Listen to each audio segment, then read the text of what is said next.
satu kejadian di kitab Kejadian. Kita mau bahas satu pribadi, satu tokoh di dalam kitab Perjanjian Lama, yaitu Yusuf. Kalau ibadah pertama, ibadah kedua tadi, kalau Bapak Ibu yang ikutin, saya nggak janjian sama Pak Wito, nggak janjian sama Pak Roni. Saya ngambil pribadi Yusuf. Saya bangga dengan pribadi ini, dan itu juga yang mau kita belajar bersama-sama. Kejadian 41 ayat 14. Kejadian 41 ayat 14 saya bacakan. Kemudian Firaun menyuruh memanggil Yusuf. Segeralah ia dikeluarkan dari tutupan. Tutupan ini penjara pada waktu itu. Ia bercukur dan berganti pakaian lalu pergi menghadap Firaun. Saya lompat langsung ke ayat 40. Engkaulah menjadi kuasa atas istanaku dan perintahmu seluruh rakyatku akan taat. Hanya tahta inilah kelebihanku daripadamu. 26 ayat berlangsung hanya berselang beberapa menit. Kondisi atau situasi Yusuf begitu berubah secara signifikan. Tapi saya yakin perubahan ini tidak serta-merta terjadi begitu saja.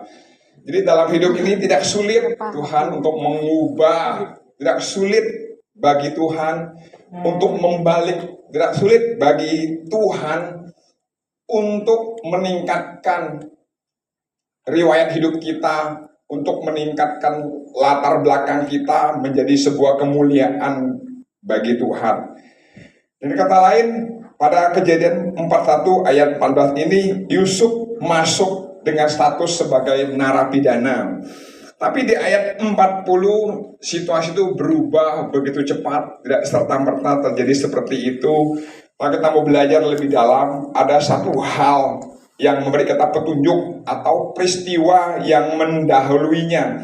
Di dalam hidup ini pastikan bahwa tidak sulit bagi Tuhan untuk mengubah hidup kita.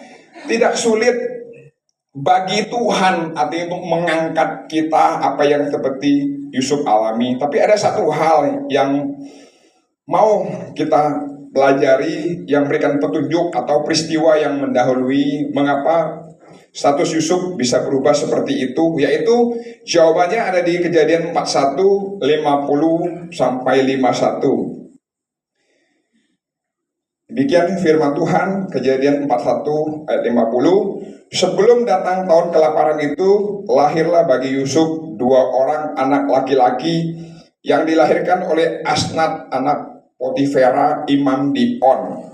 Yusuf memberi nama Manasye kepada anak sulungnya itu sebab katanya, ini yang perlu kita perhatikan, Allah telah membuat aku lupa sama sekali kepada kesukaranku dan kepada rumah Bapakku.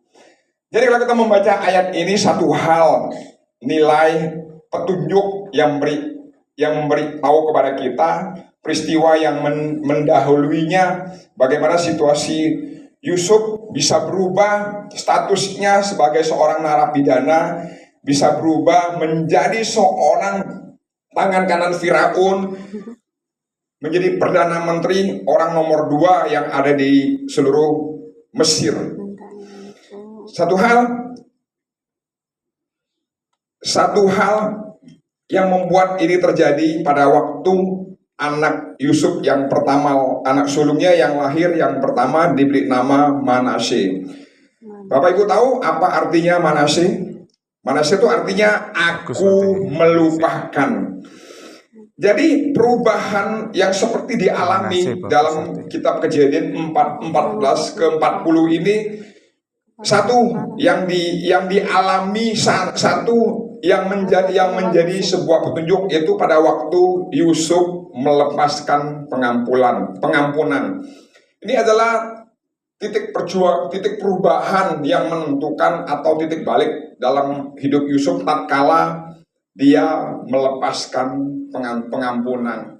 Dalam hidup ini percayalah bahwa kita akan menemukan orang-orang yang menyebalkan, orang-orang yang menyakiti kita. Itu nggak bisa kita pungkiri dan itu potensinya sangat besar. Kalau Bapak Ibu bilang saya nggak pernah tuh mengalami tersakiti atau disakiti orang lain karena saya penuh pengampunan, saya acungin jempol bahwa Bapak Ibu layak menjadi guru besar gitu. Hidup ini digambarkan seperti permainan yang namanya bom bongkar. Bapak Ibu pernah ya, mungkin tahun 90-an kita pernah mengenal ya, tahu permainan mobil senggol. Tapi sekarang saya sudah jarang melihat permainan itu, mungkin di Ancol masih ada.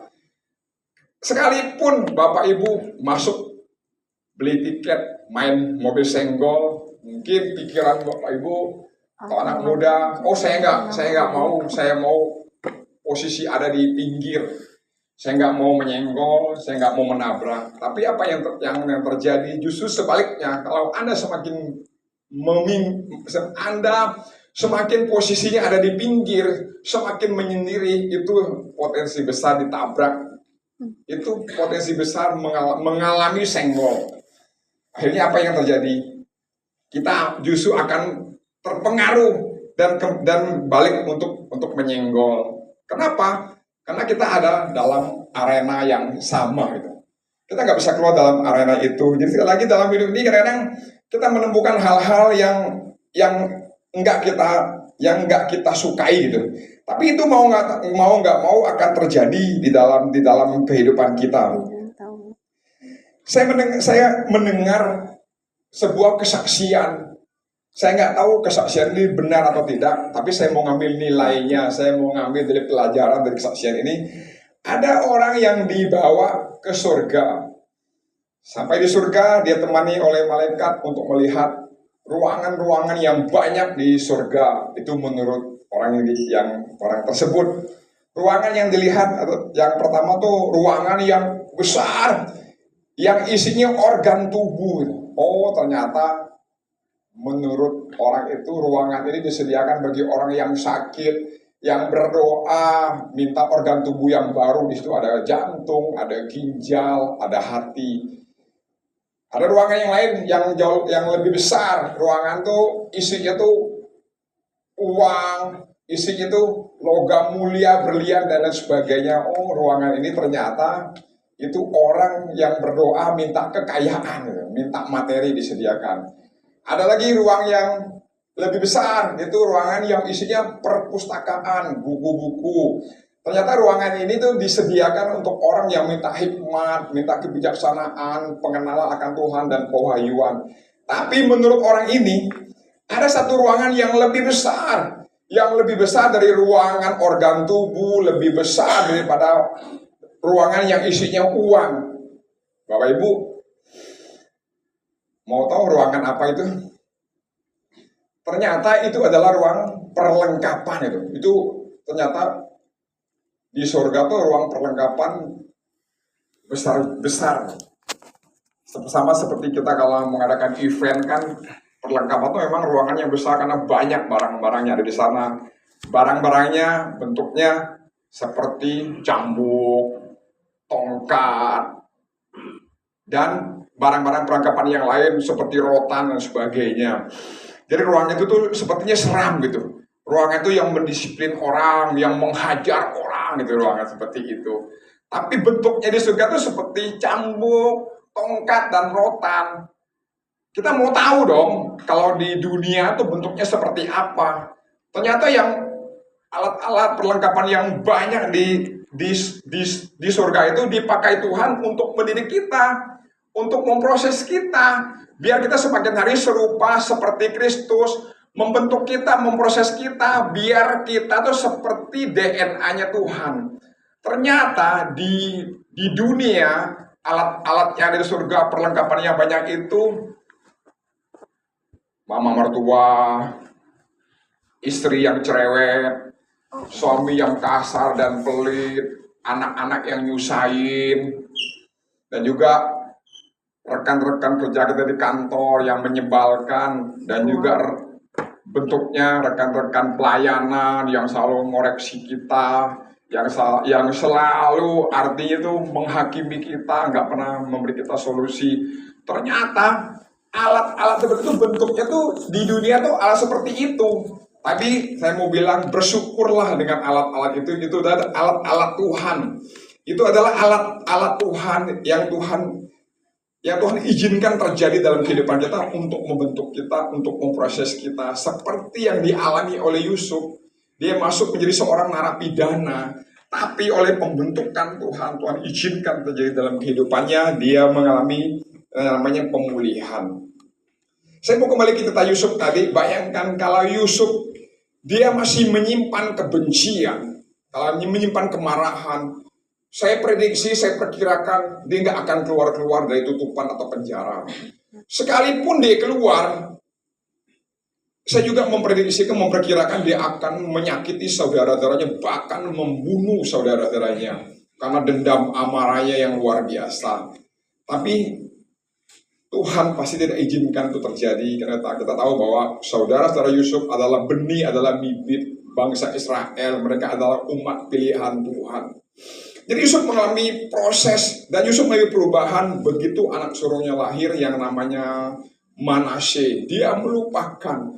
Jadi kunci untuk kita boleh mengalami Tuhan, boleh mengalami terobosan dalam hidup, boleh mengalami next level, revival dalam kehidupan kita, kuncinya adalah apa yang diambil Yusuf. Dia berani melepaskan pengampunan. Dia begitu anaknya lahir, dapat kita pastikan di dalam diri Yusuf, di dalam batinnya, dia menguatkan hatinya, menguatkan kepercayaan kepada Tuhan, sehingga Tuhan memulihkan, sehingga dia bisa melepaskan pengampunan. Kita bisa membayangkan Yusuf itu, kalau dia fokus pada penderitaan sakit hati kepada saudara-saudara yang telah menjual, yang telah menjerumuskan dia di dalam sumur. Kalau dia ingat akan hal tersebut, saya yakin Tuhan nggak akan mungkin angkat dia. Kalau dia fokus pada perbuatan jahat orang lain atau rangkaian perbuatan jahat yang dialami selama kurang lebih 13 tahun, kalau Yusuf fokus akan hal tersebut, saya yakin dia gak akan melepaskan pengampunan. Tapi bersyukur yang begitu Manasye lahir, anak sulungnya memberikan petunjuk kepada kita semua. Ternyata melepaskan pengampunan itu adalah satu kekuatan powerful yang luar biasa yang dialami oleh Yusuf, yang mau kita alami juga dalam hidup.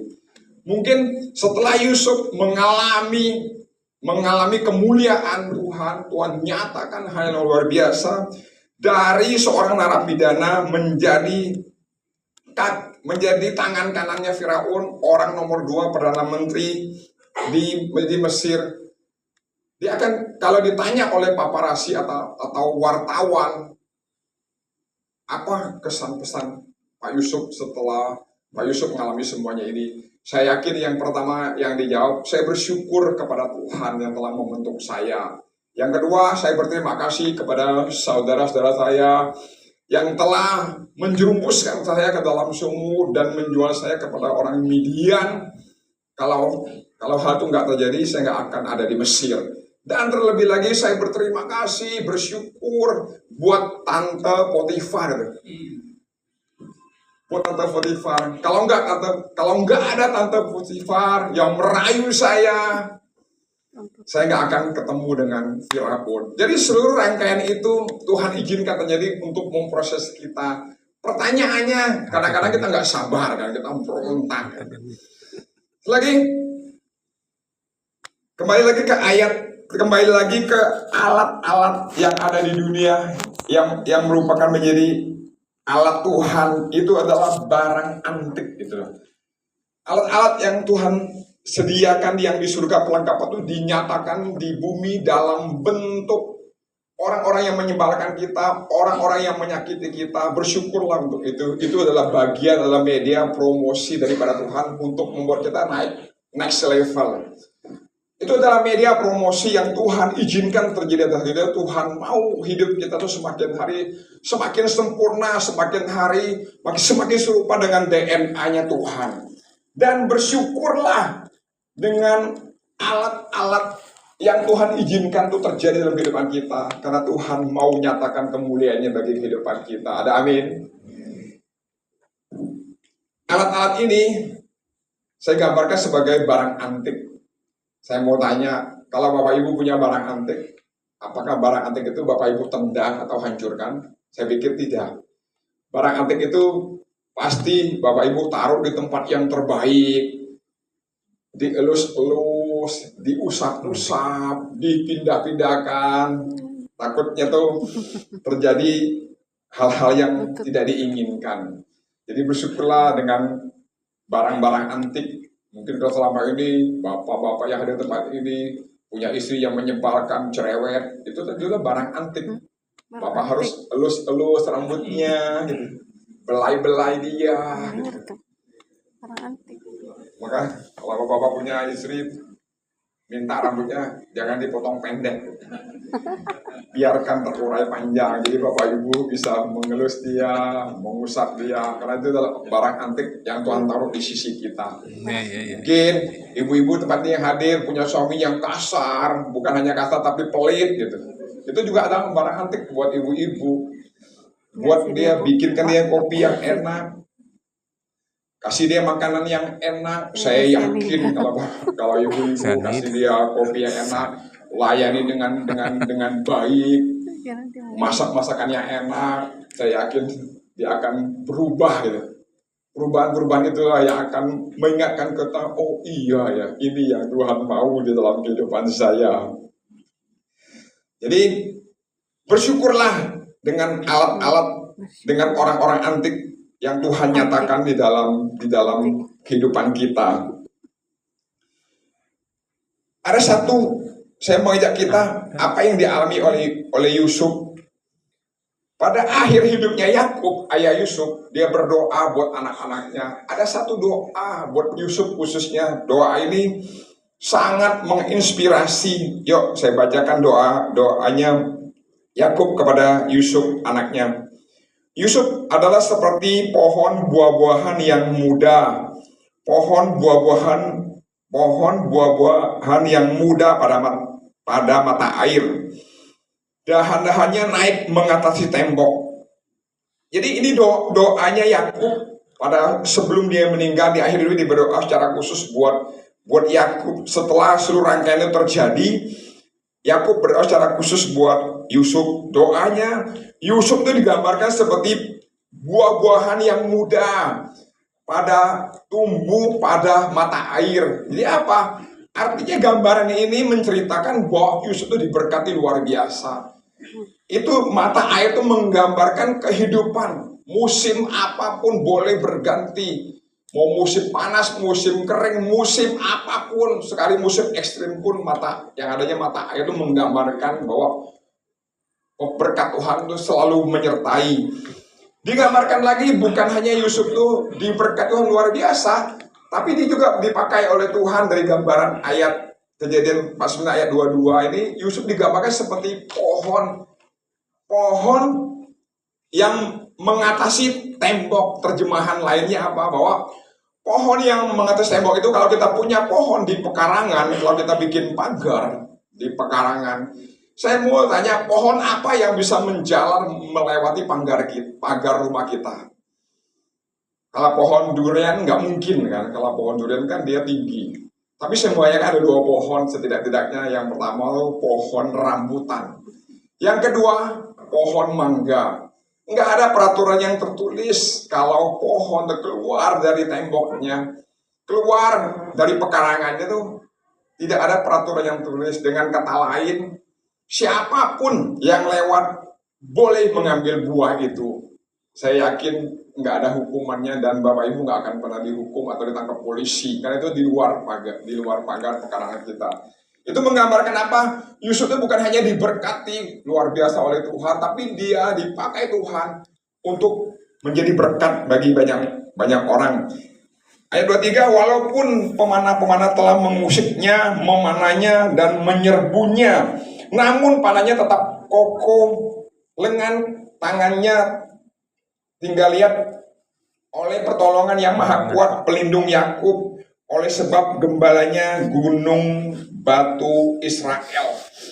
Ini menggambarkan bahwa Yusuf itu orang yang diberkati oleh Tuhan, orang yang disertai oleh Tuhan. Bukan artinya serta-merta kita tuh nggak pernah mengalami musibah, kecelakaan, ataupun sakit hati dari orang lain, enggak. Yusuf juga mengalami itu. Yusuf itu digambarkan banyak pemanah-pemanah musuh-musuhnya yang menjermu dia, yang mau memfitnah dia, yang mau menyakiti dia, yang mau mengecewakan dia, dan banyak lagi. Tapi apa respon Yusuf? Reaksi Yusuf apa? Yusuf nggak membalas, sekalipun dia digambarkan seperti memegang tabung panah. Kalau megang tabung panah, kalau Yusuf nggak dipulihkan, kalau Yusuf nggak mengalami yang namanya melepaskan pengampunan, saya yakin dia akan membalas karena dia punya tabung panah yang siap untuk memanah, untuk membalas. Tapi Yusuf nggak lakukan itu karena Yusuf udah ngambil pemulihan daripada Tuhan. Dia udah melepaskan pengampunan. Apa yang terjadi? Dia begitu melepaskan pengampunan, dia nggak balas, dia menyerahkan kekuatannya, kepercayaan kepada Tuhan. Artinya pembalasan itu adalah hak Tuhan, bukan hak dia lagi. Itu yang membuat Yusuf diberkati. Itu juga siang hari ini yang mau kita alami. Apapun yang kita alami dalam hidup, orang mau menyakiti kita, meremehkan kita, merugikan kita, jangan balas. Pembalasan itu adalah haknya Tuhan. Kalau Bapak Ibu yang hadir, anak-anak muda di tempat ini yang hadir, kalau kita mau diangkat oleh Tuhan, Tuhan izinkan barang-barang antik ini, perlengkapan yang ada di surga yang Tuhan nyatakan di bumi ini, Tuhan mau memproses kita, membentuk kita, biar kita semakin hari semakin baik, semakin hari semakin sempurna. Karena itulah yang menjadi alasan untuk Tuhan bisa menyertai kita. Kalau kita masih menyimpan kepahitan, kemarahan, dendam, saya pastikan Tuhan tidak akan pernah menyertai kita. Kita berdoa, yang doa kita tingkatkan juga, itu nggak akan pernah mengubah kita. Karena ada satu penghalang yang belum kita lepaskan. Jadi, Yusuf mengalami titik perubahan yang menentukan atau titik balik dalam hidupnya tatkala dia melepaskan pengampunan. Ada cerita seorang menantu dan mama mertuanya. Seorang wanita, dia menikah dengan pria idamannya, dia tinggal serumah dengan mama mertuanya. Tapi apa yang dialami oleh wanita ini, menantu ini, dia tuh sering dikecewakan oleh mertuanya. Dia sering berbeda pendapat dengan mertuanya. Mertuanya tuh sering memarahi dia. Mertuanya juga sering mengeluarkan kata-kata yang menyakiti hatinya. Menantu ini nggak tahan, dia berniat untuk balas dendam. Dia pergi kepada seorang tabib, teman bapaknya. Tabib, tolong buatkan saya ramuan yang mujarab untuk saya bisa membunuh mama mertua saya. Apa yang diminta? Tabib merenungkan sejenak, akhirnya dia buat juga sebuah ramuan racikan dan dia kasihkan kepada wanita ini, kepada menantu ini. Dengan sukacita menantu ini pulang ke rumah. Tapi sebelum pulang, tabibnya berpesan, ini racun yang saya racik ini, racun ini tidak langsung membunuh, tapi dia akan bekerja pelan-pelan, biar kamu tidak dicurigai. Dan dia berpesan lagi bahwa ramuan ini kamu sajikan kepada mama mertuamu pada waktu kamu masaklah makan yang enak. Tolong kamu taruh racikan ini sedikit, setiap hari sedikit demi sedikit kamu lakukan, dan juga kamu perlakukan mama mertuamu dengan baik, hormati dia, jangan berdebat sama dia, jangan melawan apa yang dia katakan. Dia lakukan itu selama 4 bulan, dia lakukan itu. Dia heran, dia melihat mama mertuanya jadi berubah. Sekarang kondisinya terbalik, bukan lagi mama mertuanya suka menyakiti dia, tapi mama mertua itu bangga kepada dia. Kebaikan menantunya ini sangat dihargai, dia ceritakan kepada teman-temannya bahwa saya punya menantu yang luar biasa baiknya. Kondisi terbalik sekarang. Demi kebaikan mama mertuanya, menantu ini kembali ke tabib. Tabib, saya menyesal, saya telah memberi racun kepada mama mertua saya. Tolong saya sekarang, saya takut mama mertua saya mati. Karena saya sangat mengasihi dia. Tabibnya tersenyum, dia berkata kepada menantu ini, wanita ini, tenang, dia bilang, ramuan yang saya racik tempo hari yang kamu minta itu bukan racun. Kamu nggak perlu minta penawar racunnya, yang saya kasih itu adalah bubuk kesehatan gitu. Bubuk kesehatan untuk menambah nafsu makan. Tenang, menantunya tenang.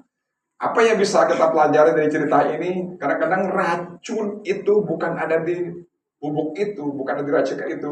Tapi racun yang sesungguhnya ada di pikiran kita. Di sikap kita yang dendam itu mau membalas, itulah racun yang sesungguhnya. Jadi racun itu kata tabib sekarang udah sirna, racun itu udah punah. Karena apa? Karena kasih yang kamu berikan kepada mama mertuamu, kebaikan yang kamu lakukan kepada mama mertuamu, itu yang akan memunahkan racun yang ada di pikiranmu dan sikapmu. Ternyata kekuatan cinta, kekuatan kasih, kekuatan perhatian itu luar biasa, powerful sekali. Jadi kasih dan pengampunan itu memerdekakan kita. Orang tuh ya, kalau dia marah, dia dendam, dari raut wajahnya kelihatan. Maka saya lihat Bapak Ibu di sini yang mana yang masih menyimpan dendam, yang enggak saya bisa lihat dari mimbar ini. Yang senyum-senyumnya lebar, berarti dia bebas, dimerdekakan gitu. Tapi yang senyumnya masih tahan-tahan, belum mau, saya tunggu aja tanggal mainnya gitu. Tunggu tanggal mainnya. Jadi pastikan itu ternyata kasih itu mengampuni. Kasih dan pengampunan itu memerdekakan kita sebenarnya. Bukan hanya kita yang merdeka, tapi bukan hanya orang lain tuh yang merdeka, tapi kita pun secara pribadi dimerdekakan. Karena kasih Tuhan tuh memenuhi hidup kita. Kita kalau mau hidup nggak pernah mengampuni, kita sulit. Dimanapun kita berada, kita akan kehilangan damai, kehilangan sukacita. Ada orang yang ekstrim karena nggak bisa pengampunan, pergi ketemu dengan orang yang menyakiti dia sampai mukanya dibuang, kan kasihan. Kalau mukanya cantik ganteng dibuang kan sayang, kalau jelek nggak apa-apa itu. Saking dendamnya, saking marahnya gitu. Jadi kasih dan perhatian itu mendatangkan kepedulian, ketulusan dan kerelaan untuk berkorban demi kebaikan. Jadi hari ini kita semua yang hadir, kalau kita disakiti oleh mungkin istri kita, suami kita harus belajar melepaskan pengampunan. Itu Tuhan izinkan terjadi, Tuhan mau membentuk kita. Semakin hari kita semakin punya nilai di dalam kehidupan kita. Kalau teman-teman pelayan tempat ini terbentur karena satu arena seperti Bobo Mungkar tadi, jangan keluar dari arena itu. Nggak mungkin kalau Anda, Bapak Ibu belum pulih di tempat ini. Banyak orang tuh kalau berbenturan dengan pelayan Tuhan yang lain, pindah gereja sini, aduh payah gitu. Pindah gereja itu bukan solusi. Selama kita belum mengalami pemulihan, pindah gereja pun kita akan memilih hal yang sama. Bukan gerejanya nggak sempurna, kita ini yang nggak sempurna, perlu diubahkan. Kalau kita belum melepaskan pengampunan, saya pastikan dimanapun kita berada, kita jadi batu sandungan bagi orang lain, bukan jadi berkat bagi orang lain. Jadi saya pastikan siap kita yang hadir pada siang hari ini, kita jangan pernah fokus pada penderitaan atau sakit hati orang yang telah menyakiti kita. Jangan fokus pada perbuatan jahat orang lain. Kalau kita nggak fokus dengan hal ini, saya yakin kita akan melepaskan pengampunan itu dengan mudah. Seperti mudahnya Tuhan membalikkan telapak tangan, seperti yang Yusuf alami jadi seorang narapidana, menjadi seorang perdana menteri, orang nomor 2, orang kuat yang ada di Mesir. Kalau Bapak Ibu mau mengalami kemuliaan Tuhan seperti itu, mari kita belajar untuk melepaskan pengampunan. Karena pada akhirnya kita bisa melepaskan pengampunan, demikian juga dengan Tuhan. Itu adalah bagian kita. Tuhan akan memberkati kita, blessing Tuhan juga akan menyertai kita. Karena Tuhan, kalau kita melakukan bagian kita, tentunya Tuhan dia berjanji akan melakukan bagian dia. Kasih itu mengampuni dan memulihkan. Kita jangan salah fokus. Yang kedua, bagaimana kita bisa melepaskan pengampunan? Yang kedua, kita jangan suka menyimpan kesalahan orang lain. Yalah, sebelum masuk yang kedua ini, kita belajar yuk introspeksi diri. Seperti doa Yakub kepada Yusuf, kita introspeksi diri. Kira-kira selama ini Tuhan, kita bayangkan wajah orang antik yang menyakiti kita tadi. kita bayangkan wajahnya, lalu terngiang-ngiang dalam pikiran kita berdoa, kita minta kasih Tuhan memulihkan kita minta kuasa Tuhan dinyatakan atas hidup kita, biar kita bisa melepaskan pengampunan itu. Jadi ingat, ulangan baik kita ingat, siapa orang yang pernah menyakiti kita, siapa orang yang pernah mengecewa kita, merugikan kita, yang menjadi barang antik dalam kehidupan kita. Yuk kita belajar untuk melepaskan pengampunan, karena itulah yang Tuhan mau. 1 Korintus 13 ayat 5b berkata, 1 Korintus 15 ayat 5b berkata, ia tidak pemarah dan tidak menyimpan kesalahan orang lain. Artinya ayat ini mau berkata kasih itu adalah pribadi Tuhan Yesus sendiri. Ia tidak pemarah dan tidak menyimpan kesalahan orang lain. Jadi ayat ini mau memberi kita sebuah pesan bahwa kasih Tuhan tuh bukannya murah hati, tapi kasih Tuhan itu dia itu tidak menyimpan kesalahan orang lain. Tuhan mengajar kita, Yesus mengajar kita bahwa kita jangan menyimpan kesalahan orang lain. Saya mau tanya, kalau Bapak Ibu tuh dalam hidup ini kalau menyimpan sesuatu tuh barang yang berharga atau tidak berharga? Barang yang berharga kan?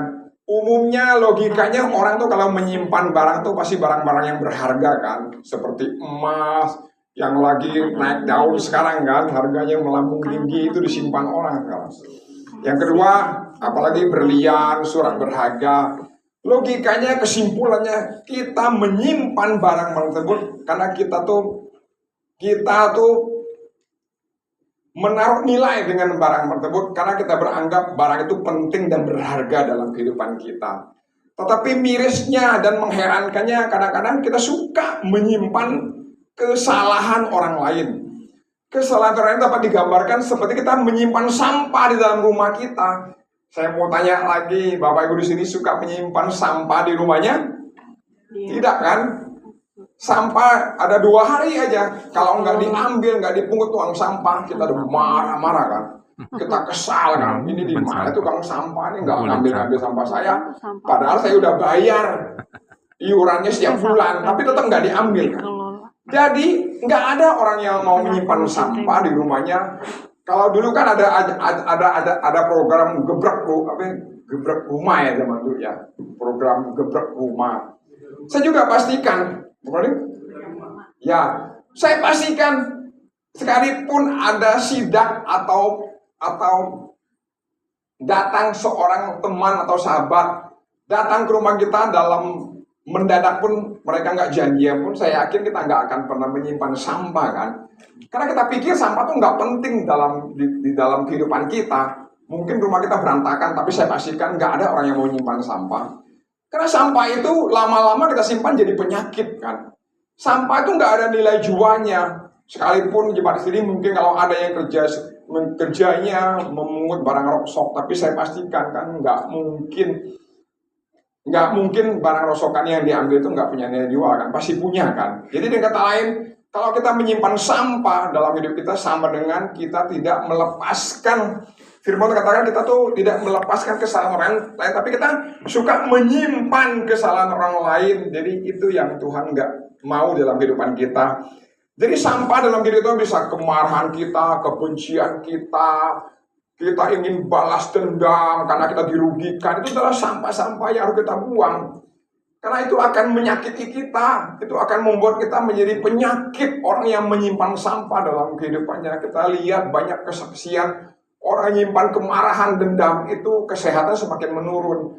Dan lebih tragisnya lagi, banyak orang itu ya penyakitnya nggak bisa disembuhkan hanya satu. Dia menyimpan kesalahan orang lain.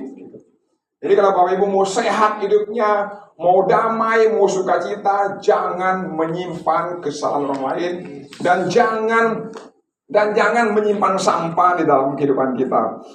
Kalau anak-anak muda yang hadir, mungkin remaja putri, dulu ada yang namanya buku diary ya, buku diary yang warnanya pink kan, digembok lagi. Udah digembok lagi. Saya mau tanya, kalau remaja putri yang hadir atau Bapak Ibu yang punya anak remaja, Itu kan rahasia kan. Nggak mungkin lah diary kita ditulis, saya menyesal berteman dengan dia. Artinya nggak mungkin lah kita nulis hal-hal yang negatif kan. Saya dendam sama dia. Nggak mungkin buku diary kita tulis seperti itu. Umumnya diary itu dituliskan mengingatkan kita kembali bahwa kita tuh pernah punya momen spesial kepada orang yang kita anggap pribadi. Kita tulis, saya bersyukur saya bisa bergaul dengan dia, saya bersyukur saya bisa bertemu dengan dia, saya bersyukur dia menginspirasi hidup saya tanggal sekian, bulan sekian, tahun sekian. Kita terus terperinci. Jadi kesalahan orang lain itu firman Tuhan mau katakan jangan dicatat, keburukannya jangan dicatat, kejelekan jangan dicatat. Dan juga jangan diperhitungkan gitu. Orang itu kadang-kadang nggak bisa melepaskan pengampunan, suka memperhitungkan kesalahan orang lain gitu. Jadi kesalahan orang itu jangan dicatat, jangan diperhitungkan, apalagi dirinci gitu. Udah tahu orang utang kita niatnya nggak mau bayar, kita rinci gitu. Kalau orang punya utang, kalau niatnya nggak bayar, dirinci kayak apapun, saya pastikan dia nggak bayar. Karena niatnya dari awal memang udah mau bayar gitu loh. Tapi sebaliknya kalau orang niat mau bayar, 1 hari 5.000 pun dia kasih, pasti lunas kan. Karena niatnya mau bayar. Jadi kesalahan orang lain jangan dirinci. Kalau Bapak Ibu dendam sama orang yang nggak pernah mau bayar utang kita, kalau dia niat nggak bayar jangan dirinci. Itu akan membuat kita semakin menderita dalam hidup. Badan kita jadi habis karena kita mikirkan dia. Dia makannya enak-enak gitu. Kita di rumah, gitu, ini begitu kan, kesal sama dia. Jangan kita menyimpan kesalahan orang lain. Kalau kita umumnya punya HP kan, punya yang namanya smartphone, punya handphone. Handphone itu kalau informasi masuk ataupun barang elektronik seperti komputer, kalau ada informasi masuk atau ada berita masuk, ada 3 pilihannya. Yang pertama kita receive kan, kita terima. Yang kedua kita tolak, sering muncul not now, ya benar seperti itu. Ada lagi yang ketiga kita delete gitu. Kita yang menentukan, kita yang pegang smartphone kita, ini sifatnya privacy, pribadi gitu. Jadi kalau informasi yang masuk, saya mau tanya, informasi itu menyesatkan kita, merugikan kita receive enggak? Enggak kan? Pasti kita tolak kan? Kalaupun kita nggak tolak, kita not now, enggak sekarang gitu. Tapi ada informasi yang bagus, yang baik, kita terima. Dan yang nggak baik kita delete, itu karena itu merugikan kita. Jadi sekali lagi seperti smartphone itu, kalau kita semua berita-berita itu kita receive, kita terima, gitu. Apa yang terjadi? Handphone kita tuh kerjanya nggak maksimal gitu, karena ada kepenuhan virus, kepenuhan kuman gitu. Jadi sekali lagi aplikasinya munculnya clean up gitu kan, delete gitu. Delete kalau enggak lama-lama smartphone kita tuh fungsinya itu enggak maksimal gitu. Fungsinya enggak akan maksimal. Demikian dalam hidup kita kalau kita menyimpan kesalahan orang lain itu jadi virus seperti handphone itu. Kita kadang-kadang enggak sempat lagi mendelete-nya gitu. Jadi hari ini kalau kita tahu kebenaran itu, kita delete hal-hal yang enggak penting dalam diri kita yang merugikan kita delete. Jadi kalau ada handphone kita, smartphone kita, berita-berita yang misalkan kita delete, jangan di-receive. Kalaupun mungkin suatu saat kita butuh, tapi enggak sekarang, not now gitu. Itu akan membuat kita hidup jadi maksimal, itu adalah pilihan kita yang menentukannya. Ada sebuah ungkapan yang mengatakan, ungkapan orang bijak yang mengatakan, tuliskan kebaikan orang lain di atas batu, dan tuliskan kesalahan orang lain di atas pasir. Jadi kebaikan orang lain kita ingat, kita tulis di atas batu untuk mengingatkan orang tersebut, kebaikan orang tersebut kita perlu ingat. Pada waktu kita hidup dalam titik terendah, dia hadir di samping kita. Pada waktu kita mengalami jalan buntu, dia memberi kita solusi, perhatian dan sebagainya. Dia mendoakan kita, mensupport kita. Orang-orang seperti itu kita perlu tulis kesannya. Tuliskan kebaikan orang itu di atas batu, karena di atas batu itu menjadi sebuah tugu buat kita, menjadi peringatan buat kita. Tapi sebaliknya, kalau kesalahan orang lain jangan tulis di atas batu, tapi tulis di atas pasir. Itu mengingatkan kita boleh tulis secara spontan mungkin. Kita tulis di atas pasir. Kalau pasir, kalau angin kencang bertiup, jadi tulisan itu akan hilang, gitu. Akan hilang, melupakan kita. Kalau kita lagi main di pantai, mungkin terbesit dalam pikiran orang yang mungkin yang merugikan kita. Karena kita tanpa sadar, teng gitu kan muncul. Tulis di atas pasir, ungkapan ekspresi kita nyatakan di atas pasir di pinggir pantai. Begitu ombak naik, dia menghapus tulisan itu. Nanti itu gampang untuk kita lupakan, jangan diingat-ingat lagi. Kalau kita ingat terus, hidup kita nggak akan maksimal. Hidup kita terus akan mengalami kesulitan dan penderitaan yang panjang. Jadi kasih dan perhatian itu adalah kekuatan. Jika setiap hari kita mau memberikan kasih dan perhatian kepada orang-orang di sekeliling kita, hidup kita akan terasa bahagia dan lebih bermakna. Jangan izinkan kesalahan orang lain menguasai atau mengendalikan hidup kita. Hidup ini pilihan, kita yang menentukan seberapa kita perlukan, kita dibutuhkan. Hidup kita yang menentukan, kita yang milikan. Itu ada nggak manfaatnya buat saya? Itu ada nggak faedahnya buat saya? Kalau saya terima. Kalau nggak ada faedahnya, jangan disimpan, jangan dicatat, jangan dirinci. Kita harus lupakan semuanya itu. Seperti Tuhan di dalam firman Tuhan berkata, sejauh timur dari barat Tuhan membuang dosa kita. Saya mau tanya, timur tuh ada di sana, barat itu ada di sana. Jadi dengan kata lain, timur dan barat itu nggak ada batasannya. Dan nggak mungkin timur dan barat itu bisa bertemu, tuh nggak mungkin. Karena itu menggambarkan betapa jauhnya jarak itu, betapa besarnya kasih Tuhan itu. Kalau Tuhan aja artinya sejauh timur dari barat membuang dosa kita, dia melupakan dosa kita, menggambarkan betapa jauhnya tuh jarak itu. Dia melupakan dosa kita. Tuhan aja membuang dosa kita, melupakan kesalahan kita. Pertanyaannya, kita sebagai pengikut Tuhan, sebagai orang Kristen, tentunya kita akan meneladani kan, Kristen itu adalah pengikut Tuhan. Kalau Tuhan kita kasihnya begitu besar, demikian juga kita juga harus melakukan hal yang sama. Itu baru namanya kebenaran. Gitu. Saya undang pemain musik bisa maju ke depan. Jadi siang hari ini, saya mau ngajak kita, yuk kita sama-sama introspeksi diri. Selama ini kira-kira apa yang belum kita benahi?